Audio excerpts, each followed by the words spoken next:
மின்சார வாரியம் தோற்றும் போது மின்சார வாரியம் தனியாக முடிவெடுப்பதற்கான நடவடிக்கையாக இருக்கானால் இன்னைக்கு ஒருத்தரை நிரந்தரம் செஞ்சா தமிழக அரசினுடைய அனுமதி வாங்கணும்.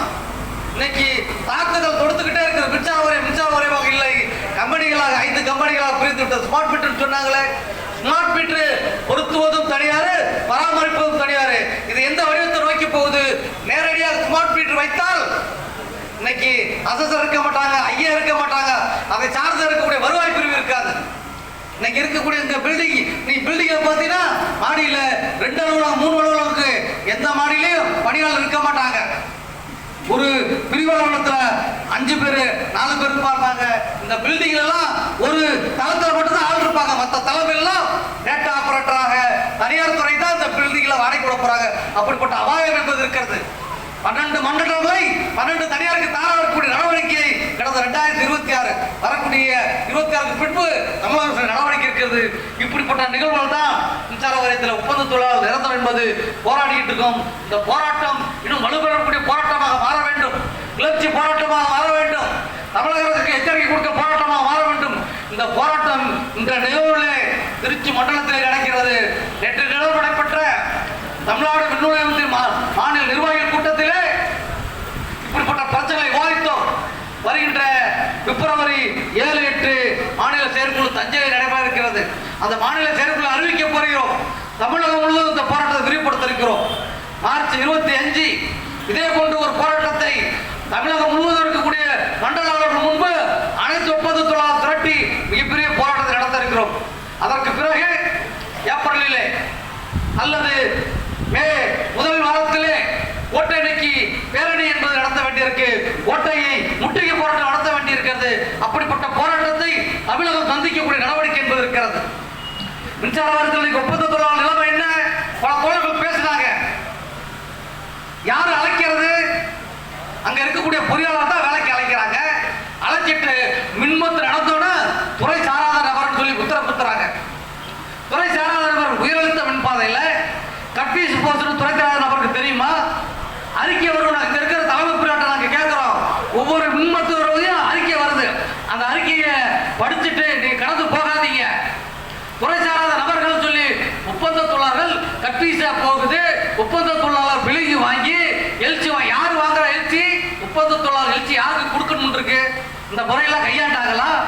விபத்து முடிந்தோட துறை சாராத நபர்கள் சொல்றீங்களா? எப்படி துறை சாராத நபர்கள் வரும்? கட்பீஸ் போனது தெரியுமா? எங்க போனதுன்னு துறை சாராத நபருக்கு தெரியுமா?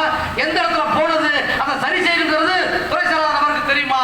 போறாரு எழுச்சி யார் வாங்குறாரு? ஒப்பந்த தொழிலாளர் எழுச்சி வாங்குறாரு. ஒப்பந்த தொழிலாளர் தான் கட்பீஸ் போறாரு. கட்பீஸ் போடும்போது விபத்து ஏற்படுது, மரணமாகிறது. அந்த மரணத்தை மூடி மறைக்கக்கூடிய நடவடிக்கை இருக்கிறது. கடந்த மாதம் இங்கே திருச்சி பெருநகரத்தில் 2 ஒப்பந்த தொழிலாளர் மரணத்துக்கு உட்பட்டார்களே. எப்படி அவர்கள் மரணத்துக்கு உட்பட்டார்கள்? ஆனால் கண்டும் காணாக இருக்கிறது. தமிழ்நாடு மின்னுரிமை மத்திய அமைப்பு அந்த போராட்டத்தின் விளைவாகத்தான் இன்னைக்கு நிதி என்பது நிவாரணம் என்பது கொடுக்கிறது. நிவாரணம் போதுமான நிவாரணமாக இன்னைக்கு நம்முடைய கோரிக்கை என்பது 25 லட்சம் கொடுக்க வேண்டும் என்பதுதான் கோரிக்கை. ஆனால் அரசாங்கம் கொடுப்பது 5 லட்சம். சட்டமன்றத்தில் அறிவித்தார்களே, சட்டமன்றத்தில் மின்வாரியத்தில் மின்சாரம் தாக்கி மின்மத்தில் இறந்தா 10 லட்சம் அறிவிச்சது. அறிவிப்பாகவே இருக்கிறது, உத்தரவாக வரவில்லை. வேலைவாய்ப்பு குடும்பத்திற்கான வேலைவாய்ப்பு என்ன இருக்கு? வேலைவாய்ப்பு 3 மாதத்தில் கொடுக்கணும்ல, 3 மாதத்தில் கொடுப்பதாக பல வருட கணக்கில் வைக்கிறாங்க. இதற்கான உத்தரவாதம் கொடுத்திருந்தாலும் கூட அதற்கான நடவடிக்கை எடுப்பதற்கான எந்த நடவடிக்கையும் இல்லை. ஒப்பந்த தொழிலாளர்களுக்கு அதான் நாங்கள் போட்டோம். தூத்துக்குடியில தெர்மல் ஸ்டேஷன்ல ஒப்பந்த தொழிலாளர் மின்மத்துக்கு இல்லைன்னு சொன்ன அதே மின்சார வாரியத்தில் எப்படி தெரியுமா? தமிழ்நாடு மின்னுரிமை பற்றி போஸ்ட் அடிச்சு அங்கே இறந்தவர்கள் முன் மாமனா மச்சனான போஸ்ட் அடிச்சோம்.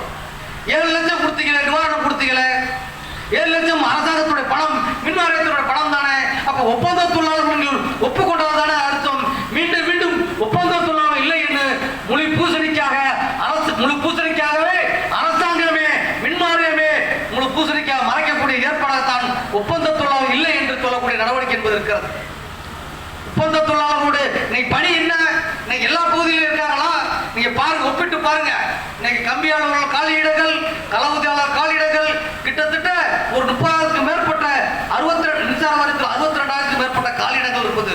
குறிப்பாக மக்களோடு நேரடியாக அந்த களப்பிரிவிலே வேலை செய்யக்கூடிய இடத்துல 25,000க்கும் மேற்பட்ட காலி இடங்கள் இருப்பது. அந்த காலி இடத்துல யாரு வேலை செய்யலாம்? இங்க இருக்கக்கூடிய ஒப்பந்த தொழிலாளர்கள் வேலை செய்யறாங்க. மின்சாரத்தை இன்னைக்கு சட்டமன்றத்தில் சொல்றீங்களே 1.5 லட்சம் மின் இணைப்புகள் விவசாய மின் இணைப்புகள் கொடுக்கப்பட்டது. யாரை வச்சு சொன்னீங்க? இங்க இருக்கக்கூடிய நிரந்தர தொழிலாளர் எண்ணிக்கை ஒப்பிடுங்க. நிரந்தர தொழிலாளருடைய எண்ணிக்கை ஒப்பிட்டீங்கன்னா இந்த 1.5 லட்சம் மின் இணைப்புகள் கொடுக்கவே முடியாது. இன்னும் பல ஆண்டுகள் ஆகும். நீங்க ஆட்சி மாற்றம் வர கூட பல ஆண்டுகளாக ஆகும். இப்படிப்பட்ட ஒப்பந்த தொழிலாளர்கள் அர்ப்பணிப்பு உணர்வோடு ஊதியம் இல்லாமல் வேலை செய்யறாங்க.